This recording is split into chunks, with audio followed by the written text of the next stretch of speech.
Welcome. You're watching CNN Talk, and today we're talking about one of the scandals that has really got everyone talking in the last week. We're talking about cricket and how can we tackle cheating in sport in general. Take a look at this. How far can you go to gain an advantage in sport? Well, it seems that the Australian cricket team has identified exactly where that line is and boldly stepped right over it. Staring at defeat against South Africa in Cape Town, cameras caught Cameron Bancroft purposefully damaging the ball in a way that would make it more difficult for the opposition batsman to hit.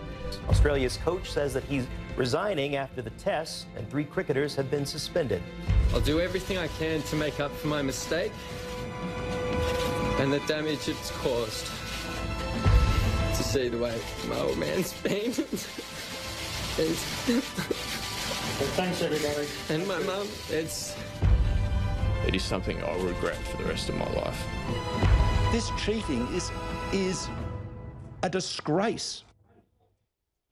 How the mighty have fallen, indeed. You saw there the former Australian cricket captain, Steve Smith, there in tears, of course, talking about this scandal and his part in it. So the question we're asking is how can we get rid of, how can we tackle cheating in sport? A couple of comments we've already had in. Isabel says, stop calling it cheating and call it criminal sport fraud.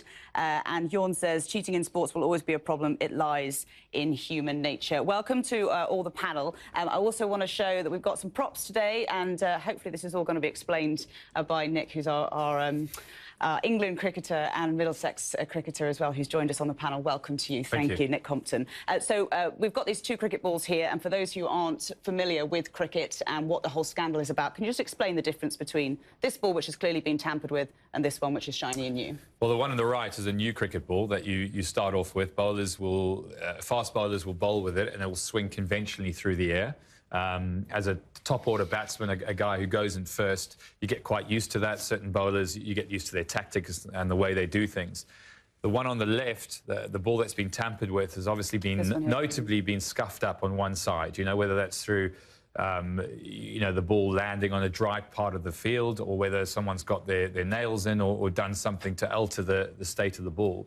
And you know, you can often see the difference between a ball that's been sort of altered through other measures and one that's been done conventionally, and the ball does react differently in terms of how it looks there. And the question here with this particular scandal is, where do you draw the line between what's legal and what's illegal? Well, I think that's a very good question. I think why it's so pertinent at the moment is particularly looking at the ICC rules. You know, I think if we're going to stamp this out, the ICC have got to come down much harder in terms of transgressing some of these laws into the game, because at the moment it seems to be too open-ended. You know, players, you know, the fines that players are getting, you know, be financial, aren't enough nowadays, considering the amount that they're earning. You know, it's not enough. But if you can actually have, you know, rules in place, for example, you know, if you're bringing a third-party article onto the field, you know, that's absolutely not tolerated. Sandpaper in this case. Sandpaper, you know, bottle tops, whatever it may be.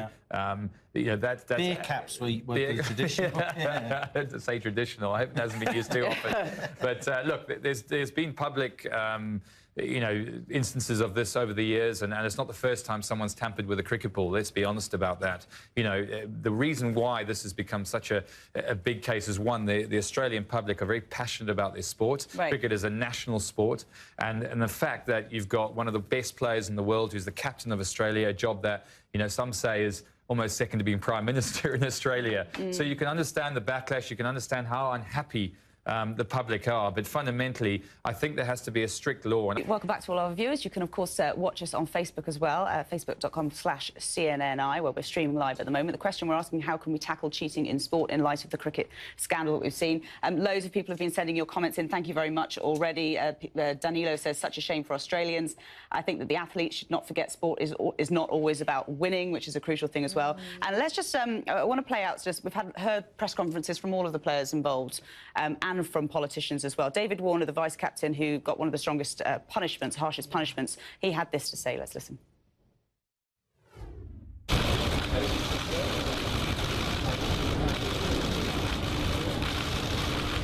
As you can understand, it's been a tough and emotional time for wife and the kids.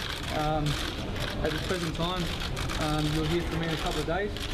At the moment, my priority is to get these kids in bed and rest up and let my mind be clear so I can think and talk to you in a couple of days. Yeah, plans to deal with this. Thank you, guys.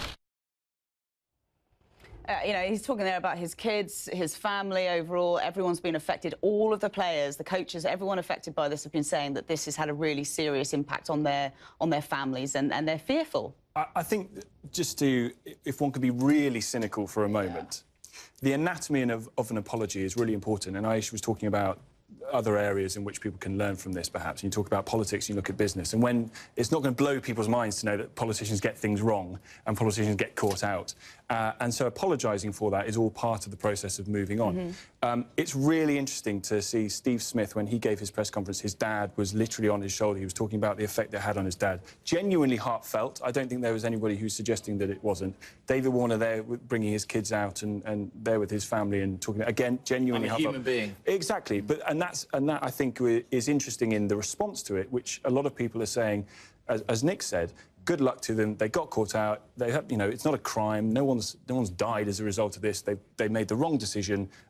Let's let them get on with it, serve their punishment. But a lot of young minds will have been a lot of young hearts will have been broken by this.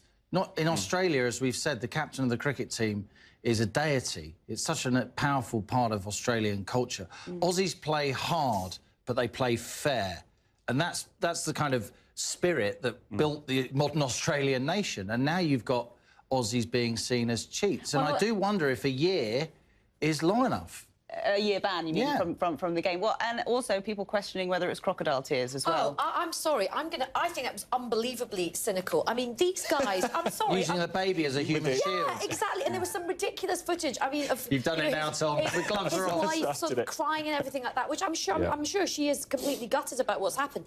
But you know, they had a choice. They didn't have to like scratch that ball. I'm afraid I'm with you, Aisha. I'm with you. There's like a line, and you know, right premeditated, through society, whether you are someone at the bottom of society or whether you were like a god at the top of society, we try and send a signal, and sport is a hugely powerful, positive part of the social message, which is, do you know what, guys, whatever you're doing in life, just try and play by the rules. I know things can be tough, but don't cheat, don't lie, don't break rules. So I think that was completely cynical. And if these big alpha men wanted to win so much they would go to anything, they don't need their babies and their wives to protect them from the public. Peter just says as well, just getting some comments in from viewers, Peter says the pressure to win at all costs takes the spirit from the game. David says, seriously, are there any clean sports left? The young guy that was saying, oh, it's not that bad. It's like a death by 1,000 cuts. It's a thin end of the wedge. Once you start letting certain things slide, it gets worse and worse and worse. And the one thing in this world we want to keep pure is sport. I know, who knew? Sports brought us together. Let's leave it there before you get a chance to disagree. No, thanks to all of you. Thank you to all of our viewers as well. The conversation continues on Facebook.